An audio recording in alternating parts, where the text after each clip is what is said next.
In this video, we will show you how to design a sample process that includes computer vision operations with the Robusta RPA tool. In our sample process, we will search for an image in an existing image, and obtain the pixel coordinate information of the area we are looking for. If the heigh of the searched area is greater than a certain value, we will ensure that the size of the image is halved. We started our process by using the image matching activity under the computer vision section to open the Word file. Just drag and drop the activities you want to use into the design area as I have just shown you, and enter the relevant parameters. In the name field, we wrote the name of the file we want to search for after the default image matching to explain what is done in this step. When we enter a name in the name field, it becomes easier to understand which operations are performed through the process flow. We entered the index information of the source image file we want to search in the source image field.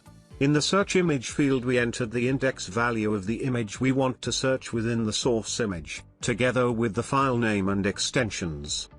If the source image was in base64 format, we would have to leave these two fields blank, and fill in the base64 fields. In this process, we left these fields blank because we want to search a part of the whole image. If we wanted to search within a specific field, we would have filled in these fields as well.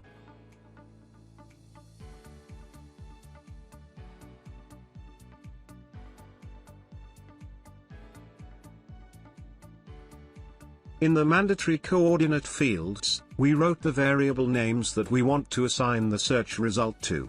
In this way, we can get the coordinates of the image we are looking for and use it in the later stages. In the next step, according to the return of the variable containing the height information, if the height value is greater than the reference value 160, which is the reference value we have determined for this process, we have to reduce the size of the source image file, and terminate the process if it is smaller than the determined value. To do this, we used a gateway that allowed us to control how a process flows according to the conditions we set. We conditioned the gateway that we used in this process according to the value that will come from the variable we determined in the previous step. If the value of this variable is greater than 160, the condition returns as true, and the process terminates from there. Otherwise, we chose the default flow option and did not enter any conditions. In this way, the process will continue from here if it does not satisfy this condition. If the height value is greater than 160, we continue the process with the resize activity, to reduce the size of the image file.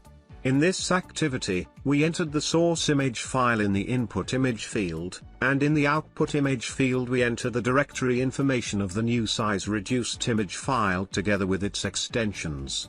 We entered 0.50 in the proportion field because we want to reduce the size of the picture to half.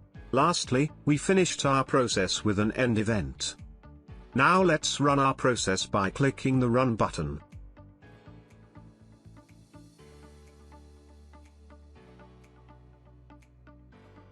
Our process is now scheduled and will be run by the scheduler service. Since the activities used in this process completely run at the backend, we do not see any activity on our screen.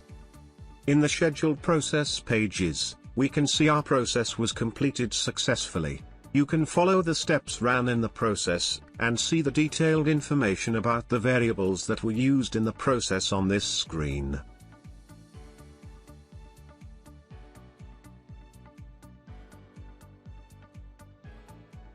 Here we see that the coordinates are successfully assigned to the relevant variables. Now, let's look at the image created in the process as in PNG format. As you can see, the image file has been successfully reduced in size. We have completed our demo video. I hope it was useful for you. Hope to see you again.